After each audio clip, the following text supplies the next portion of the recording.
Hey, and welcome to the Mr. Maple Show. I'm Matt. Today we're in the Cox Arboretum with Tom Cox, and I couldn't be here without talking to Tom a little bit about creating a dwarf conifer garden. Tom, you have some amazing conifer gardens here. What are some of the key aspects for selecting cultivars for a dwarf garden setup like this? I think one of the things you got to think about is a space where you've got some drainage for these conifers. As I approach this, I think about what's the ultimate size going to be. Yeah. And I kind of look at these like they're on skates, that they're all movable if I need to. And I anticipate over time some of these will have to be moved. So one of the difficult things is keeping them spread far enough apart where it doesn't look too sparse, but realizing they're going to grow. So you take this pine right here, it's going to probably add another 2 or 3 feet of growth, especially horizontally. So something's going to have to give. Huge fan of Pinus densiflora low glow. Brings a lot of nice yellows to this garden. You've got a lot of textures. I noticed you have some Japanese maples put in here too for a couple splashes of that deciduous color in the conifer garden. Really, really nice textures here. Now, I know you also mentioned Little Sky was one of your favorites earlier. It really is. I think this one is on its way out, unfortunately. I don't know what's going on there. We had a rough summer here with the rainfall regiment. But one thing I also point out, you notice the backdrop is these large conifers with the weeping juniper here from the Himalayas. Right. A little more height here with the pine, the shortleaf pine, Pinus echinata, was found in Florida as a witch's broom. And the ginkgos, little honey hydrangea, oak leaf hydrangea back there. For a dwarf conifer garden, you've got a lot of other textures going on here for sure. I noticed you had some sedum here. Is that like Angelina just providing a splash of that color? Kind of a little bit of a carpeted area for some of these conifers to play off of texture-wise. Exactly, and you'll notice a lot of these conifers are small right now, and they're in a bunch together. And again, I know some of these are going to outgrow their space. Yeah. And like that little weeping pine over there, ground hugger, which is kind of cool. Yeah. I'm just going to encroach on this Japanese maple here, rosin in pink, and probably have to move the rosin in pink. And a great spring pink though to play off of some of those darker shades with the conifer. Now, I know you mentioned before with this garden drainage being very important. Can you speak to drainage for the dwarf conifer garden? Yes, and the thing that I will be doing here differently a little bit here pretty soon is adding more rocks. I think rock and conifers and Japanese maples are made for each other. Yeah. So when you got a dwarf garden where you can use dwarf maples like the rustin in pink, and some of the dwarf conifers, rock is a great foil for that. So that's going to be added. But these plants do not want to dry out a lot. Right. Particularly a lot of this stuff is only been in the ground about a year. And you don't always know the size they're going to be.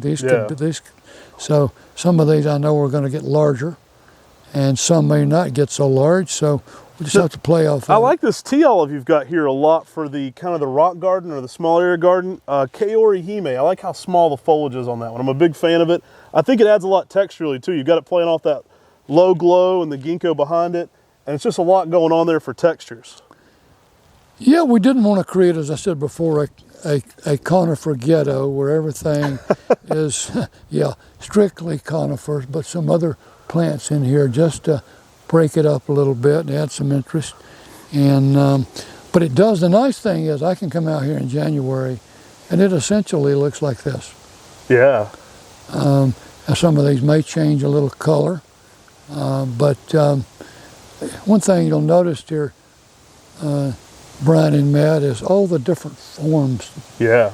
The sizes, the textures, the colors. It's a very interesting area. It just shows structurally it's so different. You've got a diverse mix here that really play off each other well. And when I get some more rock in here, this is really going to show better even. spoiler warning, at the end of the video, we'll zoom in on one that Tom named here at the back. It's a ginkgo called Golden Tiger.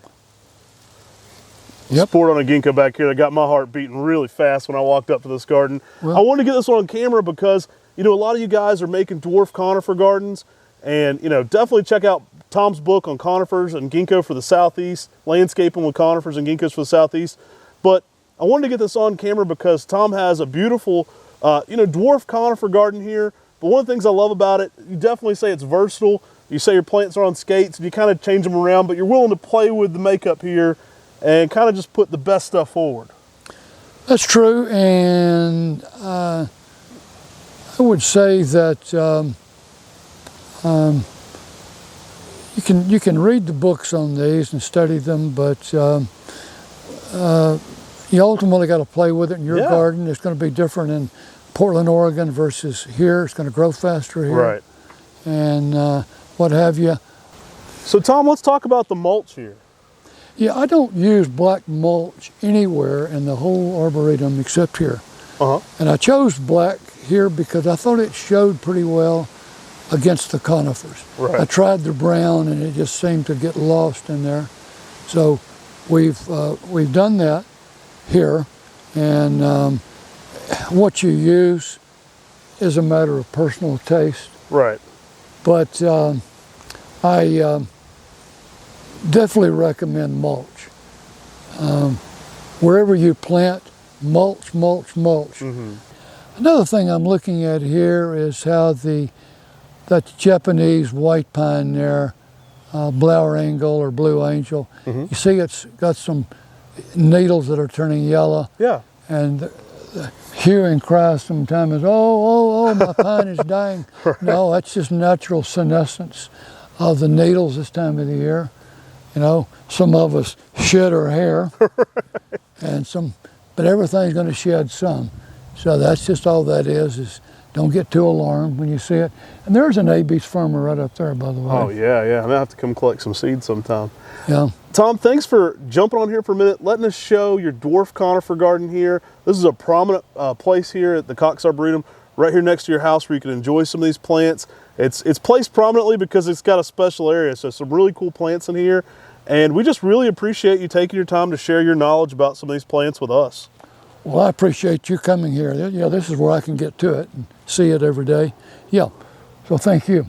Hey, make sure to like, subscribe, and share. We'll be putting out more conifer content. If you like these walkthroughs, let us be known. We'll be adding more walkthrough content every Wednesday at 9 a.m. Take care, God bless, and have a great day.